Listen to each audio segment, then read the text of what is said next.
Pemirsa masih bersama kami di 811 Show dan ini sudah memasuki segmen terakhir dalam dialog kita. Seperti tadi kita sampaikan di awal bahwa topik kita pada hari ini adalah belajar dari AirAsia. Oleh karena itu Pak, dari semua yang sudah kita bahas tadi, kita bahas soal izin penerbangan, kita bahas soal human resource, soal regulator, soal etisi, apa kira-kira pelajaran yang paling besar yang bisa kita petik dari pesawat AirAsia KZ8501 ini? Kalau pelajaran yang paling berharga ini pertama adalah memang kita harus ngikutin inisiatif yang dilakukan oleh Menteri Perhubungan yang mengatakan bahwa saya ingin membenahi dari hulunya, yaitu dari izin berizin yang ada di Kementerian Perhubungan supaya terjadi proses transparansi dan accountability. Jadi itu saya kira satu langkah yang baik. Kedua, dari pelajaran yang kedua kalau kita lihat dari hilirnya adalah kita harus apresiasi kemampuan dari Basarnas dalam sesegera mungkin mendapatkan. Jadi di sini mungkin yang kekurangan apa yang kita harus cari, misalnya kecepatan dalam mengevakuasi.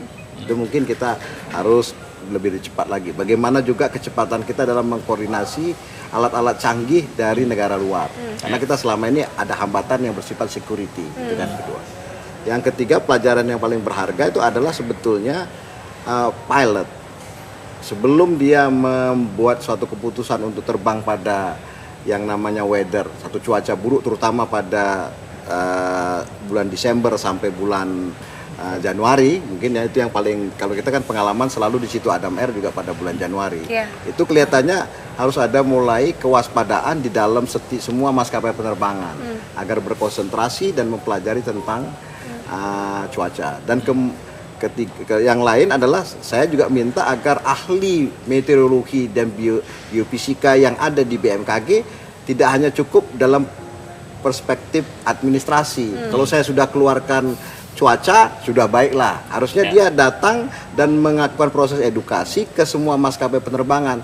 Ini adalah bulan yang cuaca buruk, Anda harus hati-hati dan bolehkah saya menempatkan ahli saya di sini untuk memberikan briefing tentang cuaca pada Anda. Kurang lebih begitu. Tapi tetap ya Pak, tetap pilot itu harus bertatap muka dengan pihak BMKG untuk mendapatkan kalau pilot untuk bertatap muka menurut saya itu tidak. Kalau misalnya dari pengalaman saya sebagai flight test engineer itu biasanya pilot malah diupayakan supaya dia tidak berinteraksi ketika dia hanya berinteraksi sama orang yang membuatkan flight plan.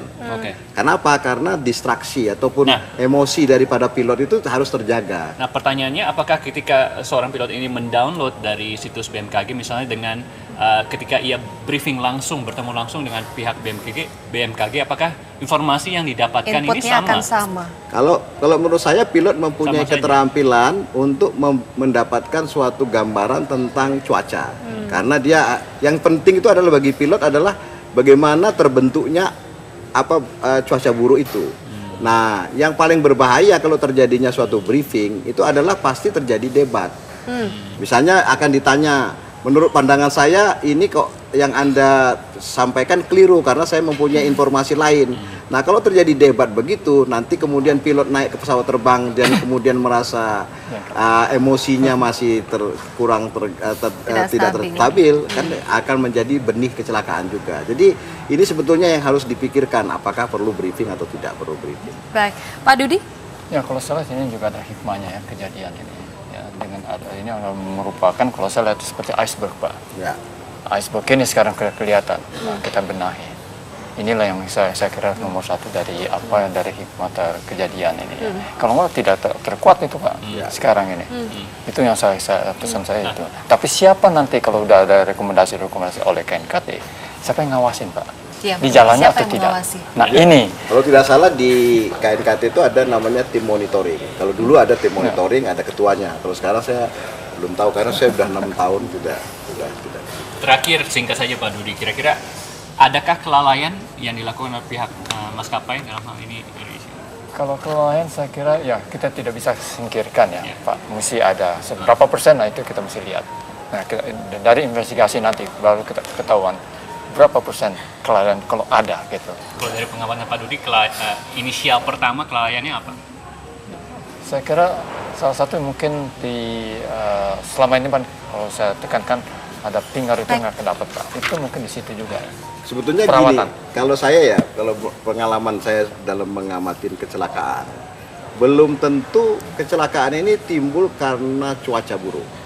Karena bisa saja misalnya kayak pengalaman Adam Air, ternyata waktu dia berhadapan dengan cuaca, si pilotnya itu tahu dia mau menghindarkan cuaca buruk. Ternyata pesawat terbang itu tidak bisa dikelola untuk menghindari cuaca buruk. Mengapa? Karena inertial reference system daripada pesawat tersebut itu tidak dirawat dengan baik oleh maskapai penerbangan. Jadi maksud saya itu begini, begitu ada terjadi suatu kecelakaan, itu sebagai iceberg tadi, langsung maskapai penerbangan itu sebetulnya melakukan evaluasi, logbook dari semua segala macam, dan kemudian melihat juga apakah training daripada pilot cukup atau tidak gitu loh. Baik, terima kasih banyak Pak Jusman Syafi'i Jamal atas waktunya di sini, Pak Didi juga. Kita berharap kunci dari semua yang kita tanyakan tadi adalah kita bisa mencari tahu penyebabnya itu dari black box itu, Hariman, yang harus mudah-mudahan dapat segera ditemukan. Ya, dan juga keselamatan penerbangan tentunya tidak hanya dari maskapai, tapi juga semua yang terlibat, dari regulator juga, dari operatornya juga. Baiklah, kita akan jeda dulu. Kita akan kembali saat lagi, tetaplah bersama kami di 8 Show. Terima kasih Pak. Pak Jusman, terima kasih.